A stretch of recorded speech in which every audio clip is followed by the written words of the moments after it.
The wood beneath you doesn't stop moving. It creaks, a slow, rhythmic groan that begins somewhere deep in the hold, travels through the heavy oak frames, and disappears into the damp Atlantic air. Stand near the mainmast late at night, and you can feel the entire ship working against the sea. Timber bends, iron fittings strain, water rushes along the hull. The ship seems almost alive. It is late autumn, 1717. You are aboard a 3-masted merchant vessel, 3 weeks out from Bristol and bound for the West Indies. Below your feet, packed tightly into wooden crates and iron-hooped barrels, is the cargo of an expanding Atlantic economy. Fine English woolens, wrought iron tools, kegs of gunpowder, cases of glass and pewter. Above deck, the sails swell beneath a steady northeast trade wind, pulling the heavily laden vessel through black water at 6 knots. For days, the world has consisted of only 3 things: the sea, the sky, and the ship. At night, the Atlantic is dark in a way modern eyes rarely experience. There are no city lights reflecting from the clouds, no glow of highways beyond the horizon, no distant electric lights announcing the land is somewhere ahead. There is only the moon, when the clouds allow it, and the cold dusting of stars above the rigging. The air smells of salt, wet hemp rope, fish oil, tar, and the faint sourness of dozens of men living together in cramped quarters for weeks at a time. The watch changes every 4 hours. A bell strikes. A boy turns the half-hour sand glass. Men climb into the rigging or disappear below deck, and the darkness settles over the ship again, broken only by the wind in the canvas and the endless rushing of water along the hull. Then, just as the sky begins to soften from black to a pale violet along the eastern horizon, the lookout high in the foretop shifts his weight. He raises a small telescope and stares toward the south-southwest. At first, he says nothing. A false alarm in these waters means waking exhausted men from their hammocks and sending the entire ship into confusion. So he waits. The swell lifts the vessel. He looks again. And there, perhaps 5 miles off the port bow, silhouetted against the grey morning light, are 3 thin black lines rising from the ocean. Masts. He watches for another minute. The strange vessel is not following the trade winds toward the colonies like an ordinary merchant ship. It appears to be waiting. As the light grows, its shape becomes clearer, long, low in the water, square-rigged with a heavy spread of canvas, and fast, far faster than a merchant ship loaded with cargo should be. On the quarterdeck, the captain steps to the rail and raises his own glass. He studies the stranger. The sails are weathered and patched. The hull rides low and clean through the water. Then he notices the gun ports. 6, 8, 10 along one side. He does not need to see a flag. In 1717, a flag proves very little. A ship can raise British colours, French colours, Spanish colours, or almost anything else it wishes until the moment comes to reveal its true intentions. What matters is the vessel itself, its speed, its guns, and the way it has been waiting beside one of the busiest commercial routes in the Atlantic. The captain lowers the glass. His pulse quickens. He turns toward the mate. "Clear the deck," he says quietly. "Bring her about 2 points to starboard. Fetch the armourer." Across the water, aboard the approaching ship, perhaps 100 men begin to move. They wear no common uniform. They answer to no admiral, no trading company, no king. Some are former naval sailors. Some are displaced privateers. Some are runaway indentured servants. Some are black sailors who have escaped slavery or found freedom at sea. They carry cutlasses, flintlock pistols, boarding axes, and iron pikes. They belong to a violent, surprisingly organized counterculture that has taken root throughout the Caribbean and along the Atlantic trade routes. They are outlaws, but they are also products of the very empire they now prey upon. Within the next few hours, wealth may change hands, blood may be spilled, or perhaps nothing so dramatic will happen. Perhaps the merchant captain will count the stranger's cannons, consider the lives of his crew, and strike his colours without firing a single shot. That happened more often than the legends suggest, because a successful pirate did not necessarily want a battle. a successful pirate wanted the cargo. This was the Atlantic world in the second decade of the 18th century, a place of extraordinary enterprise, enormous wealth, financial experimentation, and predatory violence. European empires were constructing the machinery of a new global economy, and that machinery was producing the very men who would attempt to tear pieces from it. Welcome to Past Your Bedtime. To understand how the Atlantic became so dangerous and so extraordinarily valuable in the 1710s, we have to leave the salt air behind for a moment and travel back to the quiet halls of European diplomacy. In April 1713, in the Dutch city of Utrecht, diplomats, statesmen, and aristocrats gathered to sign a series of treaties. They came dressed in the elaborate fashion of the age: silk coats, lace cuffs, carefully arranged wigs. French was the language of diplomacy. Feather quills scratched across parchment, wax seals were pressed into place, and with signatures made at polished tables, European statesmen began bringing an end to a war that had consumed much of the continent for more than a decade: the War of the Spanish Succession. To modern ears, the name can sound like an obscure dynastic dispute between royal families. It was anything but. The war had been fought across the plains of Flanders, along the Rhine, through northern Italy, and across parts of North America. Its ships had fought from the English Channel to the Caribbean. Its armies had consumed enormous amounts of money, food, horses, gunpowder, iron, timber, and human life. At the center of it all was a deceptively simple question: who would inherit the Spanish Empire? In 1700, Charles II of Spain died without an heir. Charles was the last Habsburg king of Spain, and his health had been poor for much of his life. But the territories under his crown were immense. Spain itself, the Spanish Netherlands, possessions in Italy, and, across the Atlantic, a vast American empire containing some of the richest silver-producing regions on earth. On his deathbed, Charles left his empire to Philip, Duke of Anjou. Philip was the grandson of Louis XIV of France, the Sun King. That relationship terrified the other major powers of Europe.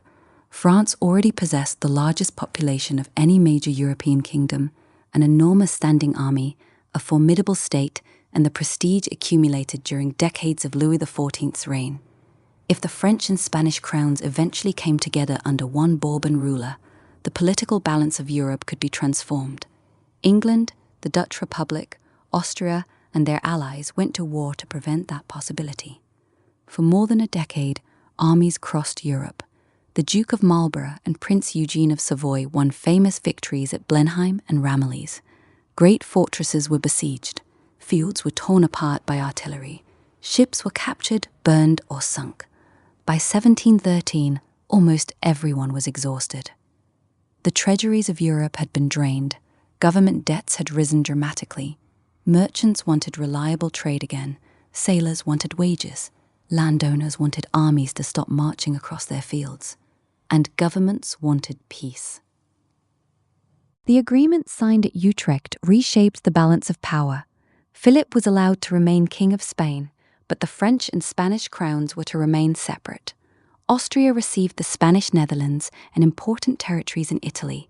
The Dutch gained additional security along their frontier. But one of the greatest beneficiaries of the settlement was Great Britain. Britain emerged from the war with more than territory.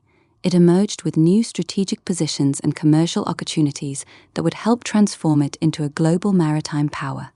Britain gained Gibraltar and Minorca, giving the Royal Navy valuable positions in the Mediterranean. From France came recognition of British control over Newfoundland, Nova Scotia, and the Hudson Bay region, strengthening Britain's position in North America and in the lucrative fisheries and fur trade. But some of the most important gains were commercial. Spain had traditionally guarded trade with its American colonies closely. Foreign merchants were legally excluded from much of that commerce. At Utrecht, Britain obtained a coveted concession known as the Asiento. The contract gave British merchants the right to supply thousands of enslaved Africans each year to Spain's American colonies. Britain also received the right to send an annual merchant ship loaded with British goods into the Spanish colonial trading system. For the people forced aboard slave ships, of course, the arrangement represented captivity, displacement, brutality, and often death. For British merchants and government officials in 1713, it was discussed in very different terms. They saw access, markets, silver, profit. A door had opened, however narrowly, into the protected commercial world of the Spanish Empire. Then, 2 years after Utrecht, another event seemed to mark the end of an older European age. In September 1715, Louis XIV died. He had ruled France for 72 years. For generations of Europeans, Louis had simply always been there. He had transformed Versailles into the glittering centre of royal power. He had fought war after war. He had expanded French territory, challenged rival dynasties, and made his court the model that monarchs across Europe attempted to imitate. By the final years of his reign, however, France was exhausted. War had consumed enormous sums of money. Taxes weighed heavily on the kingdom. The royal finances were in severe trouble. When Louis died at the age of 76, his successor was his 5-year-old great-grandson, Louis XV. A child could not govern France. Power therefore passed temporarily to a regency under Philippe, Duke of Orleans. The change was larger than a change of monarch. The world that had produced Louis XIV was beginning to fade. The 17th century had been marked by religious conflict, dynastic rivalry, royal absolutism, and enormous continental wars. Those things were certainly not about to disappear. Europe would fight many more wars, but something else was becoming increasingly important. Trade, credit, shipping, insurance, public debt, paper money, joint stock companies, and the ability of governments to move enormous quantities of wealth across oceans. As Europe emerged from war, its rulers were beginning to understand that national power could not be measured only by the number of soldiers an army could put into the field. Increasingly, power could also be measured by the amount of wealth moving through a nation's ports, and there was a great deal of wealth moving across the Atlantic. Imagine, for a moment, that you could rise high above that ocean in the year 1716. From far above, the Atlantic would not appear to be an empty expanse separating Europe from the Americas. It would look more like a vast circular highway. Wind and water created the routes. Ships learned to follow them. Vessels leaving Western Europe sailed south toward Madeira and the Canary Islands, where they could catch the northeast trade winds. Those winds carried them westward across the Atlantic toward the Caribbean and the Americas. For the return journey, ships could travel northward and take advantage of the Gulf Stream before catching the prevailing westerly winds back toward Europe. The Atlantic had rhythms. Sailors learned them. Merchants built fortunes around them. Empires learned to defend them. By the early 18th century, the ocean was becoming a dense network of commercial routes connecting ports thousands of miles apart, and inside the holds of those ships was the wealth of an emerging global economy. From the Caribbean came sugar. Sugar had once been an expensive luxury. Now demand for it was spreading through European society. Tea was becoming more popular. So was coffee, so was chocolate, and Europeans wanted all of them sweetened. Islands such as Barbados and Jamaica were transformed by sugar cultivation. Forests were cleared, mills were constructed, vast plantations appeared. Alongside sugar came molasses and rum. From Virginia and Maryland came tobacco. From other parts of the American colonies came rice, grain, timber, cod, pitch, tar, and turpentine. The enormous white pines of North America were particularly valuable to naval powers. Their tall, straight trunks could become the masts of merchant ships and warships. From the Spanish Empire came silver. Silver from mines in Mexico and the Andes entered a commercial network that stretched far beyond the Atlantic. Spanish silver coins, especially the famous pieces of 8, became recognizable almost everywhere international merchants gathered. A Spanish dollar might pass through a merchant's hands in London, cross the Atlantic to Boston, travel to West Africa, and eventually find its way into markets thousands of miles farther east. But beneath this growing Atlantic economy was an enormous system of forced labor, the transatlantic slave trade. It is impossible to understand the 18th century Atlantic economy without confronting this fact. European ships sailed toward the coast of West Africa carrying manufactured goods. There, captive men, women, and children were purchased and forced aboard slave ships. Then came the Middle Passage. Weeks at sea in appalling conditions, People were confined below decks in spaces designed to carry as many captives as possible. Disease spread rapidly, food and water were limited, abuse was routine. Many did not survive the crossing. Those who did were sold in ports throughout the Americas. Their forced labor helped produce sugar, tobacco, rice, and other commodities that were then shipped across the Atlantic. The resulting profits financed more ships, more trade, more plantations, and more voyages. The elegant world of European coffee houses, sugar bowls, merchant banks, and fashionable imported goods was inseparable from the coercion and suffering that sustained much of the Atlantic economy. And as more wealth moved across the ocean, new institutions developed to manage the risks. In London, merchants gathered in coffee houses near the Royal Exchange. One of the most famous belonged to Edward Lloyd. Lloyd's Coffee House became a meeting place for merchants, shipowners, captains, and men willing to invest their money in maritime trade. Shipping was extraordinarily risky. A merchant vessel could disappear in a hurricane. It could strike a reef. Its cargo could spoil. Its crew could mutiny. Disease could sweep through the ship. Or pirates could take everything. One lost vessel could destroy a merchant who had invested most of his wealth in a single voyage. So merchants found ways to spread the risk. The details of a proposed voyage could be written down. The ship, the captain, the destination, the cargo. Investors willing to assume part of the risk in exchange for a fee would write their names beneath the terms, under the writing. Underwriters. If the ship arrived safely, they kept the premium. If it sank, they helped cover the loss. The idea was simple, but enormously powerful. Risk could now be distributed among many people. A merchant did not necessarily have to gamble his entire fortune every time one of his ships left port. That made larger commercial ventures possible. More ships could sail, more credit could be extended, more money could move. Customs houses collected taxes in the great ports. Governments watched those revenues rise, and protecting commercial shipping became increasingly important to the state. The Atlantic was becoming a financial network as much as a body of water. Sugar moved through it, silver moved through it, tobacco moved through it, credit moved through it. Human beings, tragically, were bought and sold through it, and enormous fortunes depended upon keeping that system moving. There was, however, a problem. Floating in the middle of this increasingly valuable network were thousands of men whom European governments had spent years teaching how to attack ships, and now the war was over. In the early months of peace, royal warships returned to anchor. Sailors gathered their sea bags. Paymasters settled accounts. Ships that had once been crowded with men prepared to fight France or Spain were taken out of active service. The Royal Navy had expanded dramatically during the war. Now it no longer needed the same number of sailors, and the Navy was only part of the story. During wartime, European governments had issued legal documents known as letters of marque. A letter of marque authorized a privately owned vessel to attack enemy shipping. The captain was a privateer, and privateering could be extremely profitable. Rather than receiving only a fixed wage, sailors could receive shares of captured prizes. Take an enemy merchant ship loaded with valuable cargo, bring it into port, have the capture approved by the proper court, sell the ship and its goods, and distribute the proceeds. For years, thousands of sailors had made their living this way. They knew how to navigate the Caribbean. They knew where merchant ships sailed. They knew how to fire naval cannon. They knew how to approach another vessel, intimidate its crew, board it, seize it, and sail it into port.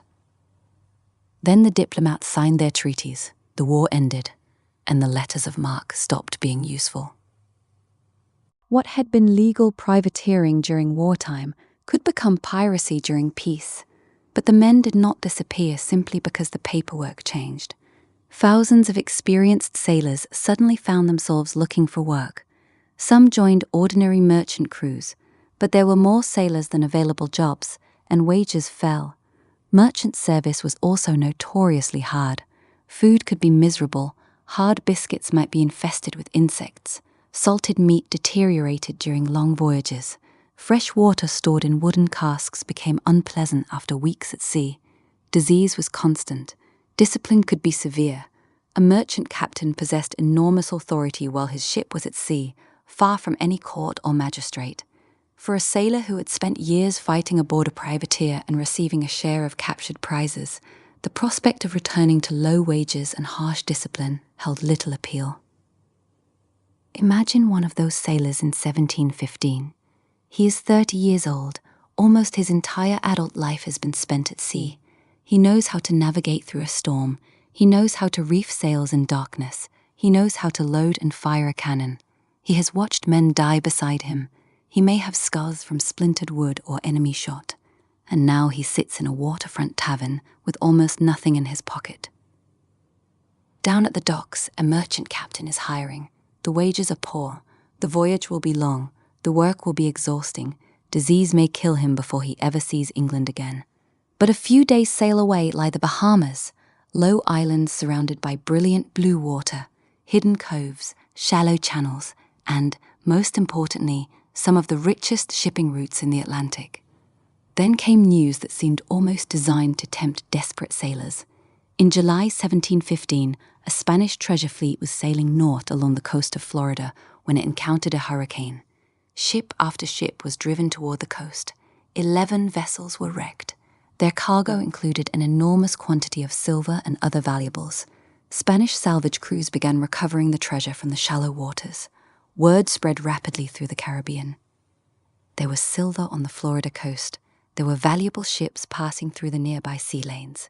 There were thousands of sailors who knew exactly how to take them.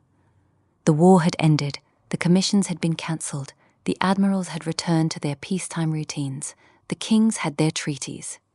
But the sailors were still there, skilled, armed, restless, and surrounded by an Atlantic carrying more wealth than they had ever seen before. It did not take long for some of them to realize that the kings might have made peace, but the sea was still wide open. Sail northwest through the Windward Passage and into the shallow waters of the Bahamas, and eventually a low green island rises from the horizon. New Providence. Along its northern shore sits a protected harbour and, beside it, the small settlement of Nassau. In theory, Nassau is a British colonial town. By 1716, however, that means very little. During the War of the Spanish Succession, French and Spanish forces had attacked New Providence. Nassau had been damaged, its defences weakened, and British authority had largely collapsed. For years, London devoted little attention to rebuilding the settlement. What remained was something unusual in an age of expanding empires: a power vacuum. A forgotten colonial outpost sitting beside some of the busiest and richest shipping lanes in the Western Hemisphere. To unemployed sailors and former privateers drifting through the Caribbean after the war, Nassau did not look like a failed colony. It looked like opportunity. The geography was nearly perfect. The harbour could shelter fast, shallow draft vessels, while the surrounding shoals and reefs made navigation difficult for larger warships unfamiliar with the waters. There was fresh water nearby. There was timber for repairing ships. Food could be found or brought in from surrounding islands. And there were countless coves, channels, and small islands where a vessel could disappear. But Nassau's greatest attraction was simpler. There was almost no effective government. No powerful governor, no meaningful military garrison, no reliable court, no customs authority strong enough to control the harbour, and no gallows waiting for every pirate who came ashore. By 1716, hundreds of pirates were using New Providence as a base. Eventually, their numbers would grow into the thousands. Later generations would give this strange community an irresistible name: the Pirate Republic. It was never really a republic in the formal sense. There was no parliament, no written constitution for the island, no orderly government administering streets and taxes. Nassau was closer to a sprawling waterfront encampment. Old sails could be stretched over wooden poles to create shelters. Taverns and makeshift shops appeared near the beach. Cooking fires burned beside the harbour. Barrels became tables. Captured goods changed hands. Rum flowed freely. And news was one of the most valuable commodities of all. Which merchant ships had left Jamaica? When was the Spanish fleet expected from Havana? What cargo was leaving Charleston? Which governor was offering a pardon? Which naval vessel had been seen entering the Caribbean? Men who had recently fought one another beneath different national flags, now shared information around the same fires. Englishmen, Frenchmen, Dutchmen, former privateers from Jamaica and elsewhere in the Caribbean, men who had spent years attacking enemy ships because their governments had ordered them to do so. Now they continued the same work without permission. Among the most important early figures in Nassau was Benjamin Hornigold. Hornigold had been a privateer during the war. He was experienced, practical, and apparently possessed enough authority that other sailors were willing to follow him. He also understood something essential. Piracy was not merely violence, it was a business. A pirate who constantly destroyed ships and killed sailors would not remain profitable for very long. Ships were valuable, cargo was valuable, experienced sailors were valuable. Gunpowder was expensive, repairs took time. The ideal capture was one in which the victim surrendered quickly and the prize remained intact. Hornigold began operating from the Bahamas, initially using small, fast vessels that could move through shallow water and surprise coastal traffic. Another important figure was Henry Jennings. Jennings had been a privateer associated with Jamaica, and in late 1715 he heard about the Spanish treasure fleet wrecked along the Florida coast. Spanish crews were already recovering silver from the wrecks. Jennings decided to recover some of it for himself. He gathered armed men, sailed toward Florida, and attacked a Spanish salvage camp. The raid produced an extraordinary haul, hundreds of thousands of pieces of eight. Jennings returned to the Bahamas carrying a fortune in Spanish silver. The effect on Nassau was immediate. Silver flooded into the settlement. Sailors who had recently struggled to find work could suddenly see men arriving with pockets full of Spanish coins. News traveled from ship to ship and tavern to tavern. There was money in the Bahamas. There were ships worth taking, and, for the moment, almost nobody was stopping them. More sailors arrived. And that created a problem. A ship filled with dozens or even hundreds of heavily armed outlaws might seem like a recipe for chaos. Everyone carried weapons. Everyone expected a share of the prize. Many had deliberately rejected the rigid authority of naval and merchant captains. So how could such a crew function? The answer reveals one of the most fascinating contradictions of the Golden Age of Piracy. Pirate ships could be violent, predatory institutions, but internally, many of them operated according to surprisingly democratic rules. Before a voyage, a crew might agree to a set of written articles. These articles established expectations for life aboard the ship. They could determine how prizes would be divided, how disputes would be handled, what behavior was forbidden, what compensation would be given for serious injuries, and how authority itself would work. On a Royal Navy vessel, the captain's authority came from the Crown. On a merchant ship, it came from the owners. The ordinary sailor had little say in who commanded him. Aboard many pirate ships, things were different. The crew elected its captain, and if that captain lost their confidence, he could be removed. The arrangement was not modern democracy, and it should not be romanticized as such. These were armed criminal enterprises, but compared with the rigid hierarchy of ordinary 18th century seafaring, the contrast could be remarkable. During battle, the pirate captain usually exercised broad authority. Someone had to make rapid decisions. Turn the ship, raise more sail, fire, hold fire, board, retreat. There was no time to gather the crew and debate every maneuver. Once the immediate danger had passed, however, the captain's power could become much more limited. Another important officer was the quartermaster. The quartermaster often served as a counterweight to the captain. He could oversee provisions, settle disputes, represent the interests of the crew, and supervise the distribution of captured goods. And the distribution mattered enormously. A merchant captain might earn many times the wages of an ordinary sailor. A pirate captain often received only a modestly larger share of the prize than everyone else. The crew had accepted the same danger. They expected a meaningful share of the reward. Pirate articles could also provide compensation for injuries. Losing an arm, a leg, or an eye could end a sailor's working life.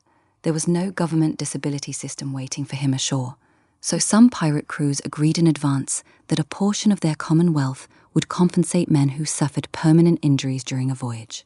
It was, in its own crude way, a form of insurance. Pirate crews could also be more racially mixed than many other institutions in the Atlantic world. Men of African descent served aboard pirate vessels, sometimes as free members of the crew. Some had escaped slavery, others had maritime experience before joining. Their exact circumstances varied enormously, and the pirate world was certainly no refuge from the broader brutality of the slave system. Pirates themselves sometimes participated in the capture, trade, and sale of enslaved people. But aboard some pirate vessels, a black sailor who was accepted as a member of the crew could share in prizes and participate in decisions alongside white sailors. That was an extraordinary arrangement in an Atlantic world increasingly organized around racial slavery. For a brief period, Nassau became a strange world on the edge of empire, violent, unstable, often drunken, frequently dangerous, but also surprisingly organized. A place populated by men who had spent their lives at the bottom of rigid maritime hierarchies and now found themselves electing captains and dividing fortunes. And out of this world emerged the man who would become the most famous pirate of them all. His name was probably Edward Teach, or perhaps Edward Thatch. The surviving records spell it several ways, and even that uncertainty seems appropriate for a man whose legend would eventually become larger than his documented life. We know relatively little about his early years. He may have served as a privateer during the War of the Spanish Succession. By around 1716, he was associated with Benjamin Hornigold in the Bahamas. Hornigold apparently recognized his ability and eventually placed him in command of a captured vessel. Teach understood ships, he understood sailors, and, perhaps most importantly, he understood fear. A pirate could fight for every prize, but every fight carried a cost. Cannons damaged ships, gunpowder had to be replaced, men could be wounded. A merchant crew that believed it would be slaughtered regardless of whether it surrendered had every reason to fight desperately. Teach developed another approach. Make surrender seem inevitable, make resistance seem foolish, make the sight of the pirate captain himself so intimidating that the battle is won before anyone fires. Edward Teach began transforming himself into Blackbeard.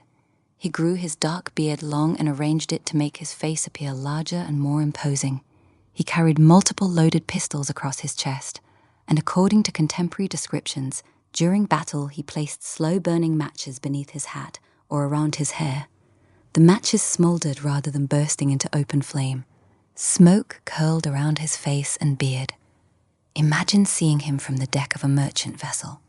A large man standing on the approaching ship, weapons across his chest, dark beard, smoke drifting around his head, cannons visible behind him, dozens, or perhaps hundreds, of armed men waiting on deck. Blackbeard was creating theatre, and the theatre had a practical purpose. Fear could save ammunition, fear could save lives, fear could preserve valuable cargo. A merchant captain who surrendered without resistance gave Blackbeard exactly what he wanted. In late 1717, Blackbeard acquired the vessel that would make his reputation. Off the island of St. Vincent, he captured a large French ship called La Concorde. La Concorde had been operating as a slave ship. Blackbeard saw immediately that the vessel could become something else. She was large enough to carry a substantial crew and a formidable number of guns. He refitted the ship, armed her heavily, and gave her a new name: Queen Anne's Revenge. With his new flagship beneath him and hundreds of men under his command, Blackbeard became one of the most formidable pirates operating in the Western Atlantic. Then, in May 1718, he attempted something astonishing.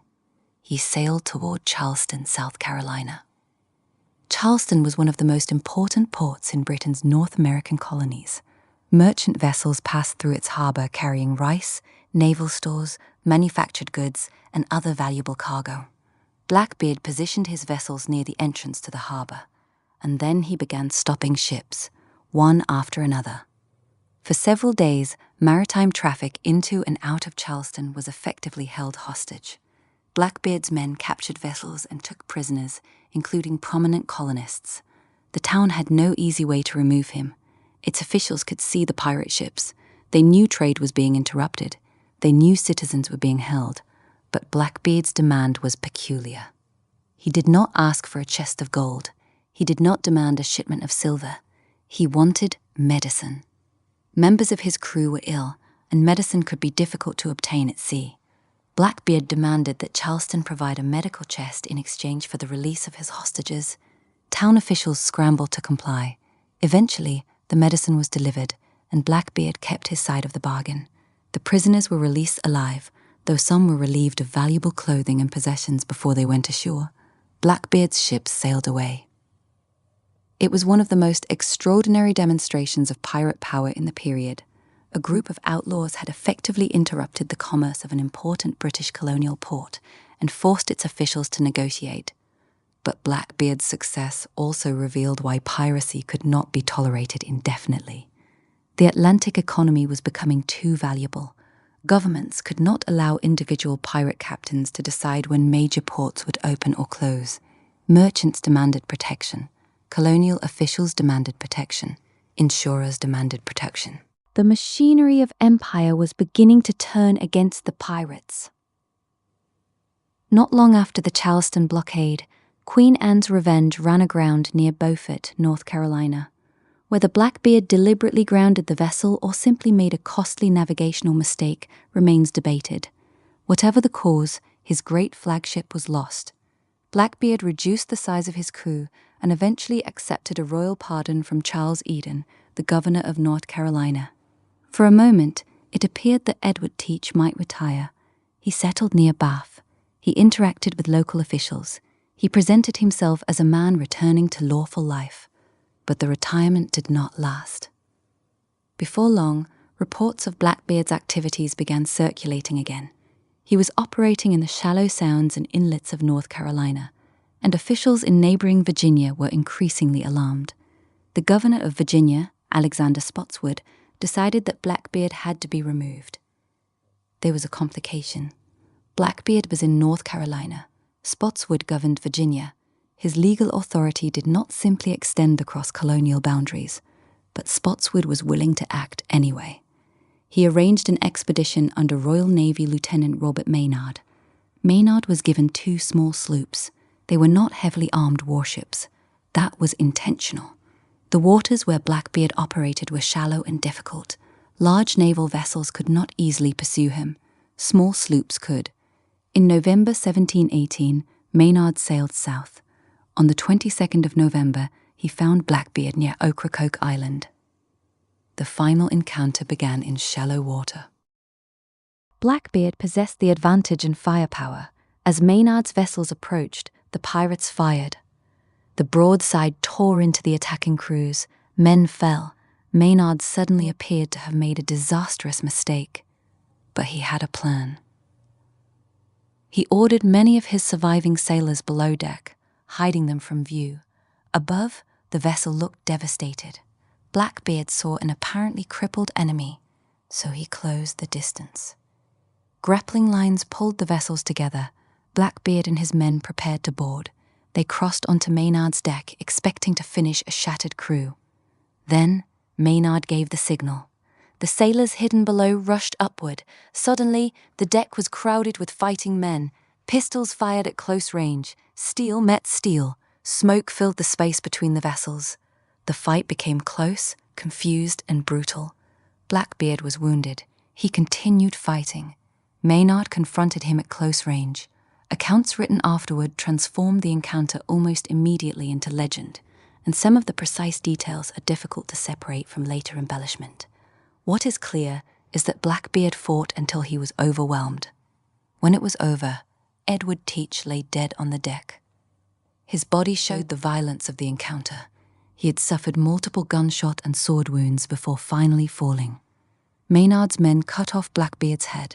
It was carried back on the bowsprit of the victorious vessel as proof that the most feared pirate in the American colonies was dead. The image was deliberately gruesome. It was also a message. For years, pirates had used spectacle to frighten merchant crews into submission. Blackbeard himself had understood the value of theatrical intimidation better than almost anyone. Now the government used the same principle against the pirates. Look what happens, the display seemed to say, when the crown finally comes for you. Blackbeard's career had lasted only a few years. His legend would last for centuries. The long beard, the smoke, the pistols, Queen Anne's revenge, the blockade of Charleston, the final fight at Ocracoke. All of it would eventually become part of the mythology of the pirate age. But in November 1718, the important fact was much simpler. Blackbeard was dead. And across the Atlantic world, governments were beginning to demonstrate that the pirates' extraordinary moment of freedom was coming to an end. While Lieutenant Robert Maynard was hunting Blackbeard through the shallow inlets of North Carolina, a much larger campaign against piracy was already underway. The British government had begun to understand that piracy was no longer a distant colonial nuisance. It had become a threat to commerce itself. Every captured merchant vessel meant lost cargo, lost customs revenue, higher insurance premiums, angry merchants, delayed shipments, and uncertainty in a commercial system increasingly dependent on the reliable movement of ships across enormous distances. In London, merchants gathered at Lloyd's Coffee House and followed reports from the Atlantic. Directors of trading companies watched their losses. Government ministers watched tax revenues, and King George I's government decided that the pirate problem could no longer be ignored. In 1717, the Crown issued the Proclamation for Suppressing of Pirates. It became better known by a much simpler name, the King's Pardon. The offer was straightforward. Pirates who surrendered to an authorized British governor within the specified period could receive a royal pardon for earlier acts of piracy. They could walk away. They could return to merchant service. They could attempt to begin ordinary lives ashore. And, most importantly, they could avoid the gallows.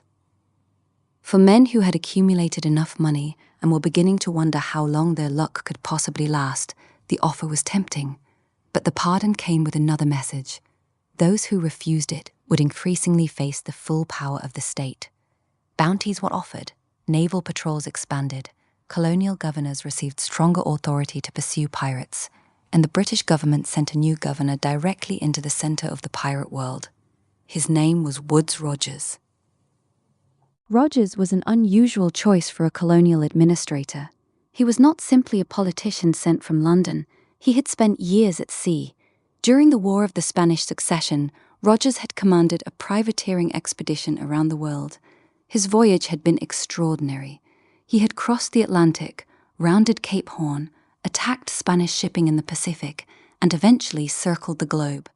During that voyage, his expedition also rescued a Scottish sailor named Alexander Selkirk, who had spent years alone on an island in the Pacific. Selkirk's experience later became associated with one of the most famous adventure stories ever published, Robinson Crusoe. Woodes Rogers therefore understood the world of privateers intimately.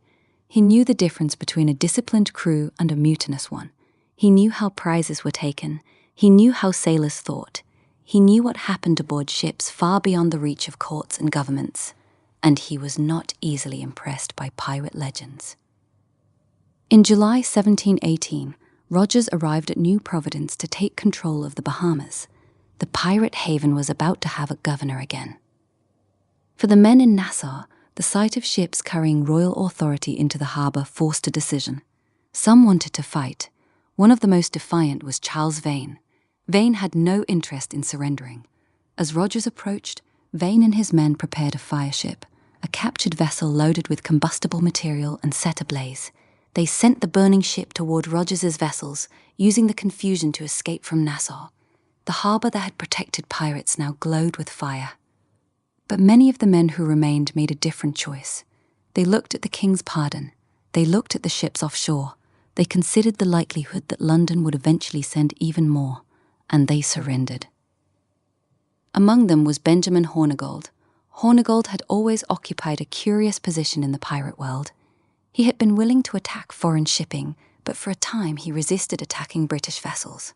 Some part of him apparently continued to think like a wartime privateer rather than a pirate at war with everyone. Now he accepted the King's pardon. Woodes Rogers formally took control of the Bahamas. But restoring British authority was not as simple as raising a flag over Nassau. The settlement was in poor condition, supplies were limited, disease threatened the newcomers. The fortifications needed repair, and hundreds of former pirates remained nearby. Some had accepted pardons sincerely. Others may simply have been waiting to see whether Rogers could actually enforce his authority. Rogers needed men who understood the pirates, so he turned to the pirates themselves. Benjamin Hornigold became a pirate hunter. The man who had helped make Nassau a center of piracy now sailed on behalf of the government trying to destroy it. Hornigold knew the islands. He knew the hidden anchorages. He knew the captains. He knew their tactics. He knew where they might run. The transformation says something important about the pirate world. The line between legal and illegal violence had always been thinner than it appeared. During war, a man might receive permission from his government to attack enemy ships and keep part of what he captured. During peace, the same act could send him to the gallows. Now the line moved again. A pirate who accepted a pardon could receive government authority to hunt other pirates. The sailor had not necessarily changed, the flag above him had. Rogers also needed to demonstrate that the Crown was willing to punish those who rejected its authority. In December 1718, captured pirates were brought to trial in Nassau. Several were convicted. 8 men were eventually led to the gallows and executed. For the former pirates watching from the settlement, the meaning was impossible to miss. The old Nassau was gone. There was a governor now. There were courts. There were soldiers. And there was once again a gallows. Across the Atlantic, governments were developing more efficient ways to prosecute piracy. Earlier systems could be slow and cumbersome. Captured pirates might have to be transported long distances for trial.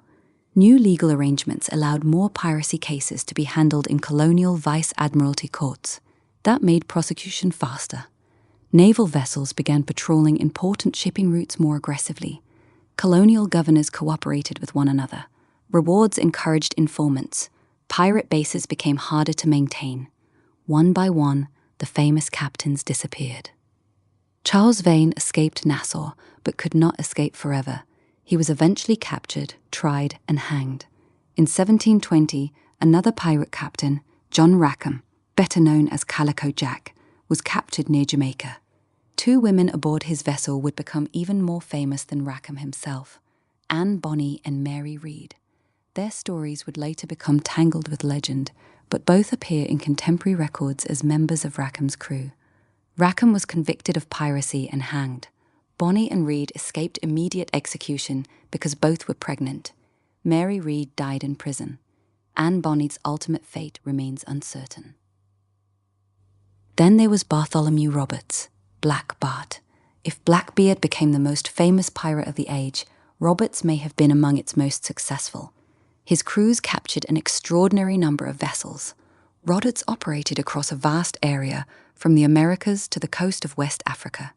But by 1722, the Royal Navy was closing in.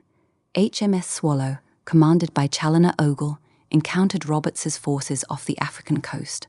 Roberts was killed during the fighting. His crew lost the man around whom much of their confidence had been built. Many were captured. A large piracy trial followed at Cape Coast Castle. Some defendants were acquitted or received other sentences, but dozens were condemned to death. The age of the great pirate fleets was ending. Not because the Caribbean had run out of hidden coves, not because sailors had suddenly become less willing to break the law, and not because piracy had ceased to be profitable. Piracy was being suppressed because states had decided to devote enough money, ships, courts, soldiers, and administrative power to suppress it. The ocean was becoming governed. Not completely, not peacefully, and certainly not everywhere, but increasingly, the major maritime powers were asserting control over the sea lanes that carried their wealth. The wild maritime frontier was beginning to close. And the largest fortunes of the 18th century would increasingly be made in another way, not by climbing over the rail of a merchant ship with a cutlass, but by sitting in a London coffee house with a piece of paper. While the pirate age was reaching its violent peak in the Caribbean, another kind of fever was spreading through London and Paris. No cannons were required, no boarding parties, no black flags. The weapon was credit, and the prize was wealth on a scale that pirates could scarcely imagine. The origins of this new financial world lay partly in the wars Europe had just finished fighting. War was extraordinarily expensive.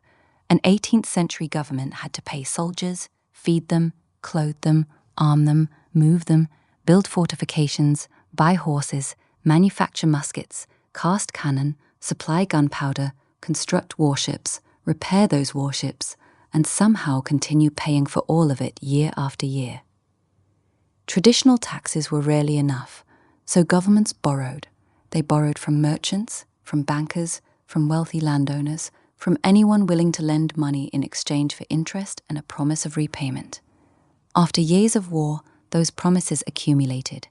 By the middle of the 1710s, Britain carried a national debt of tens of millions of pounds. France's financial position was even more precarious. Louis XIV had left behind not only Versailles and the memory of military glory, but an enormous burden of debt. Governments faced a problem that sounds remarkably modern. How do you manage a mountain of debt without destroying the economy that must eventually pay for it? One answer was a new relationship between governments and financial institutions. Britain had already taken an important step in 1694 with the creation of the Bank of England. Private investors provided money to the government. In return, the bank received privileges from the state. The arrangement helped the government borrow more efficiently. It also strengthened the emerging world of banknotes, public credit, and long-term national debt. This was a profound change. A king no longer had to depend entirely on treasure sitting in a vault. A government with strong credit could borrow against future tax revenue, and if investors believed that government would reliably pay its debts, they might continue lending enormous sums. Credit itself became a source of national power. Then came the South Sea Company.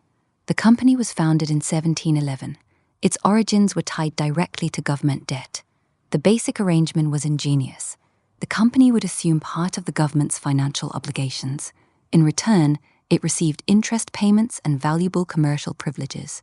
Among those privileges was a monopoly connected to British trade with Spanish America. To an investor in London, the possibilities seemed enormous. South America existed in the European imagination as a place of almost limitless wealth. Silver, gold, exotic commodities, vast colonial markets. For generations, Spain had guarded much of this trade. Now Britain had gained limited access through the settlement at Utrecht. The South Sea Company appeared to stand at the doorway. Buy shares in the company, and perhaps you were buying a piece of the future wealth of the Spanish Empire. There was a problem. The door was nowhere near as open as investors imagined. Spain had not suddenly allowed British merchants to trade freely throughout its American empire. Britain's privileges remained tightly restricted.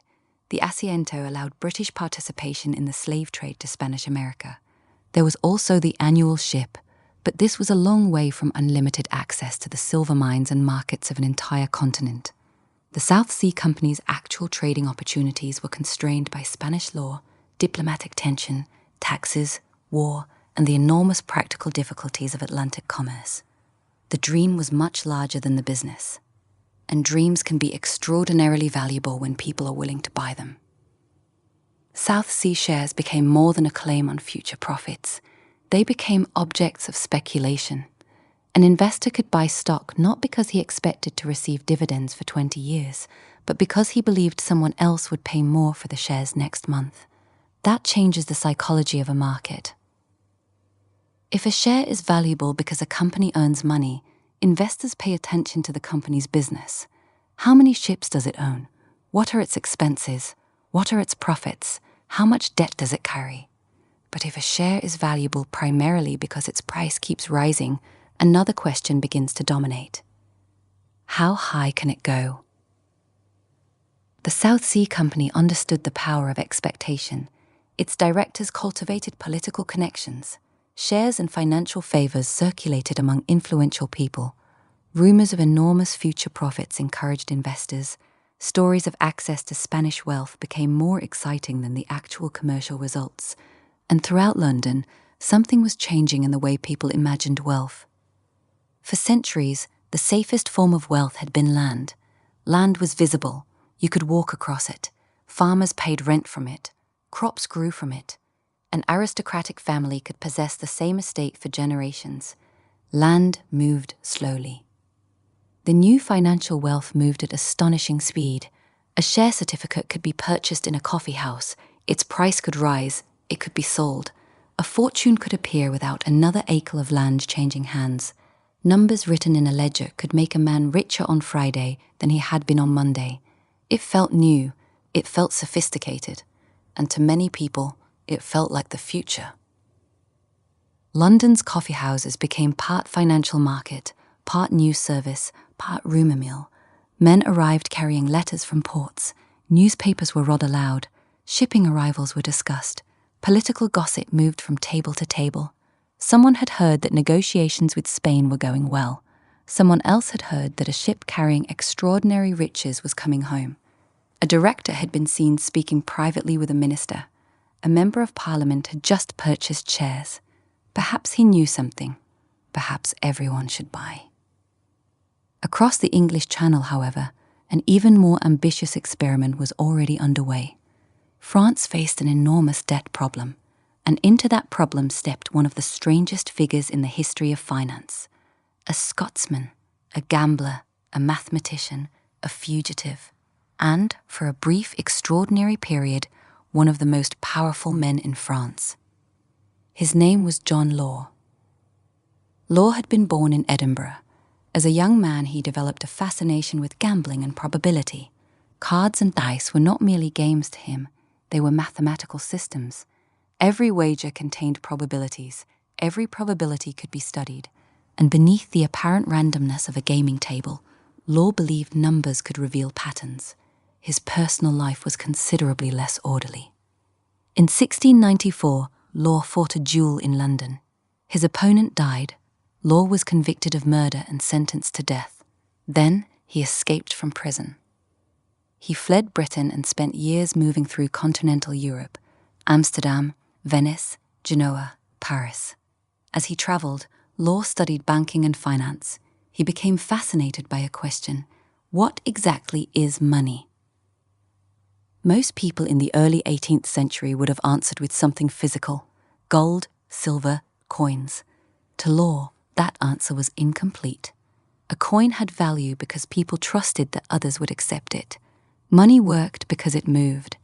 An economy could possess enormous resources and still struggle if there was not enough currency and credit circulating through it. Law believed paper money could solve that problem. A bank could issue notes. People could use those notes instead of carrying heavy quantities of coin. Trade could expand. Credit could expand. Businesses could invest. The economy could grow. Today, none of this sounds especially radical. In the early 18th century, it was revolutionary. And France was about to become John Law's laboratory. When Louis XIV died in 1715, France inherited the consequences of decades of war. The kingdom was powerful. Its population was enormous by European standards.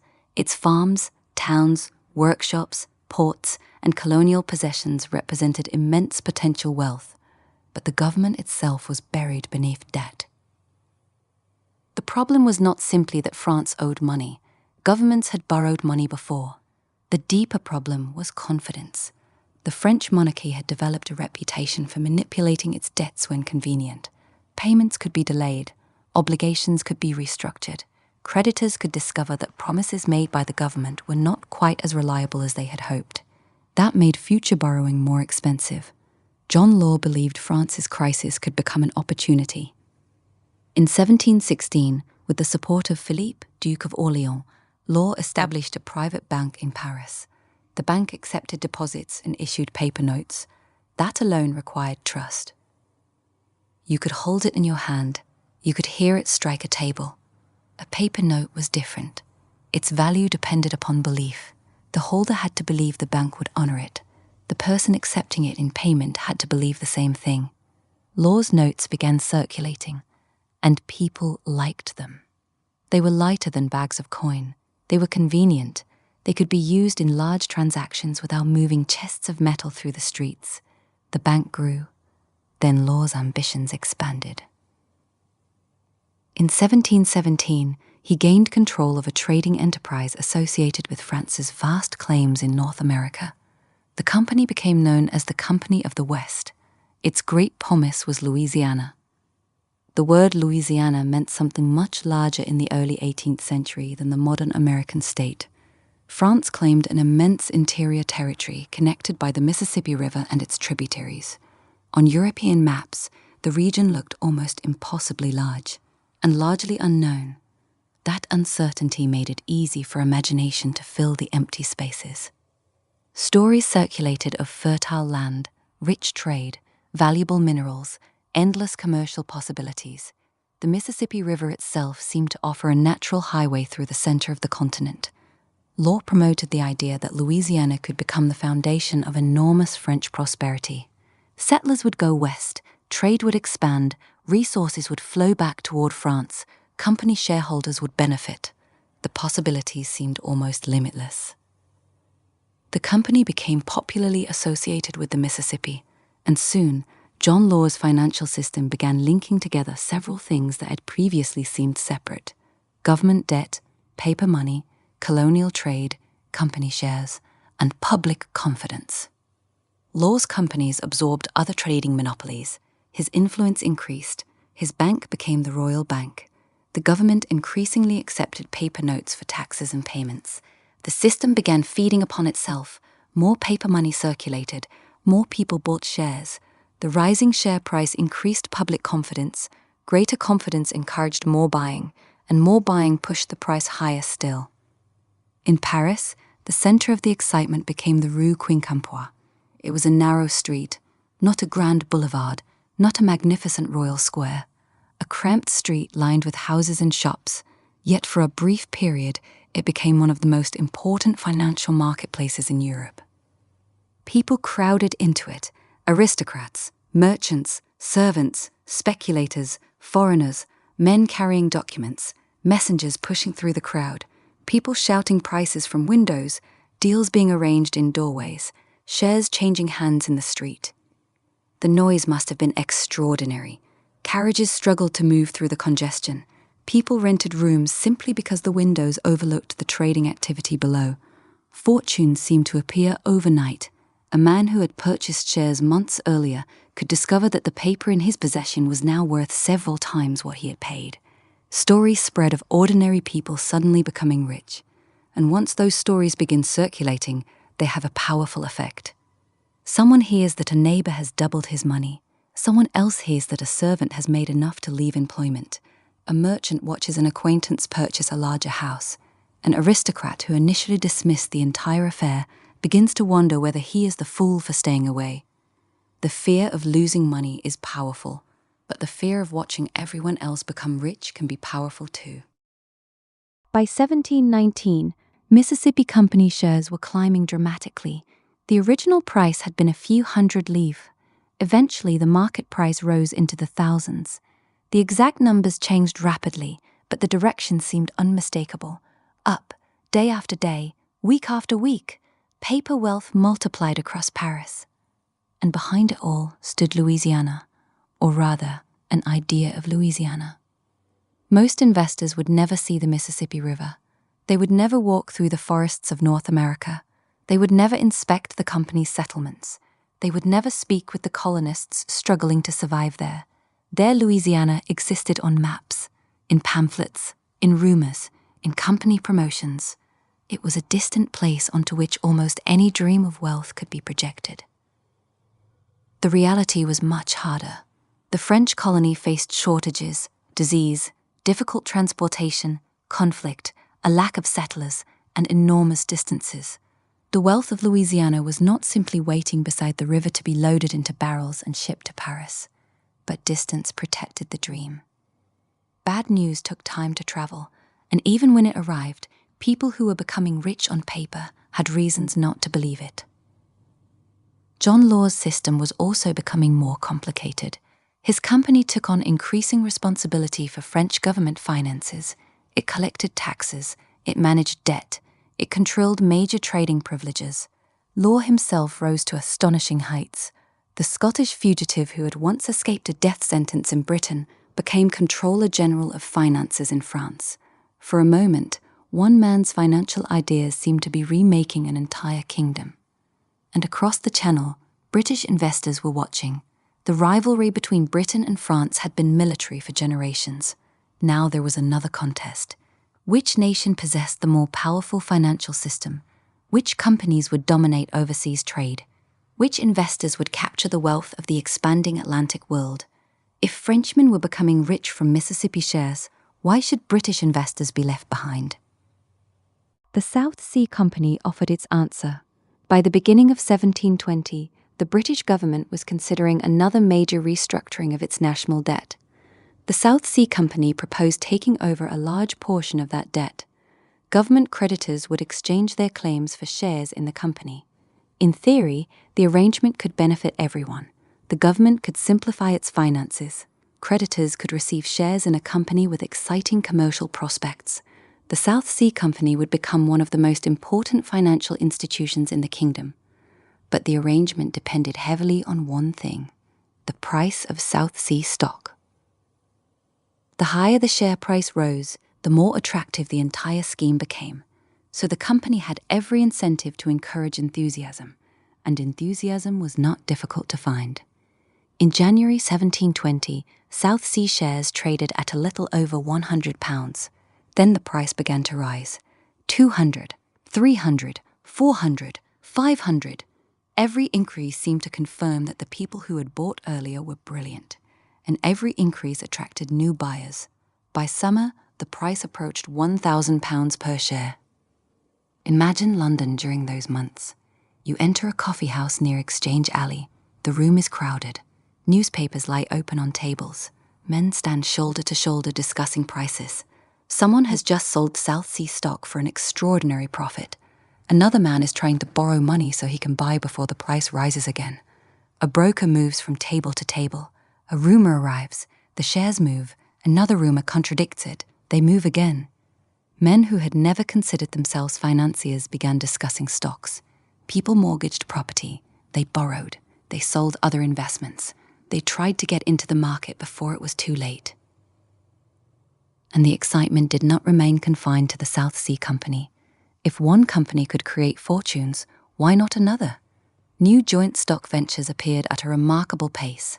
Some proposed useful businesses: insurance, shipping, manufacturing, trade. Others were more questionable. Companies were promoted for schemes involving new technologies, foreign ventures, extraction projects, and inventions that existed largely on paper. One proposal became famous because of the almost perfect absurdity of its description. It advertised itself as a company for carrying out an undertaking of great advantage, but nobody was to know what it was. Investors subscribed anyway. The story has survived because it seems to capture the spirit of the moment. People were no longer necessarily buying businesses, they were buying possibility. The word bubble had begun to acquire a financial meaning. A bubble is beautiful while it grows. Its surface catches the light. It expands, it floats, and for a moment it seems almost weightless. But there is very little holding it together. London in the summer of 1720 was full of bubbles. The South Sea Company itself encouraged the speculative fever. New share subscriptions were offered.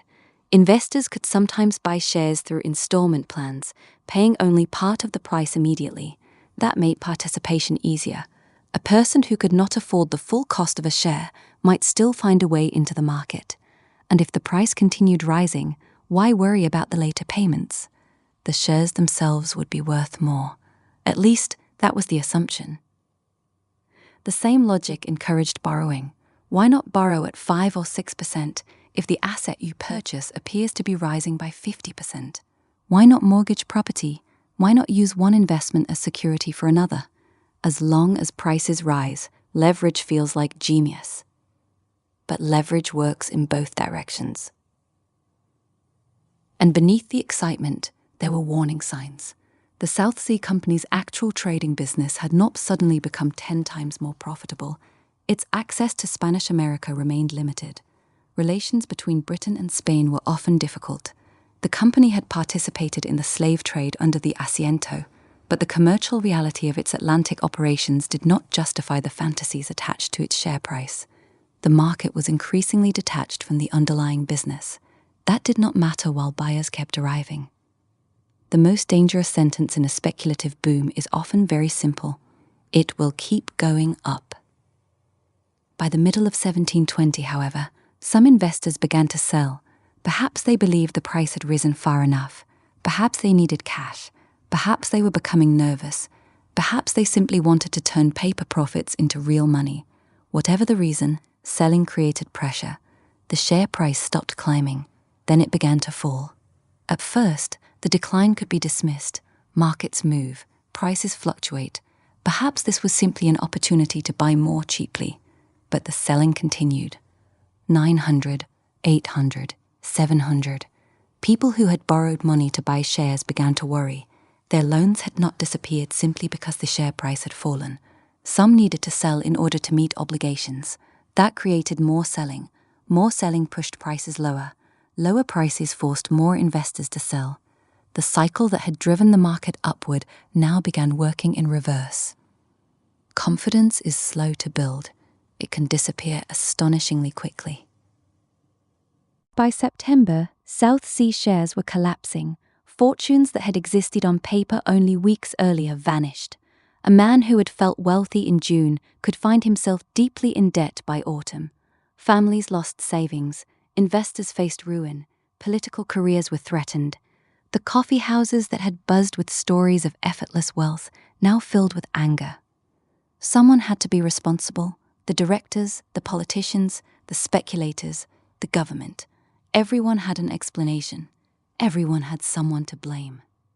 Parliament began investigating. The company's financial dealings came under scrutiny.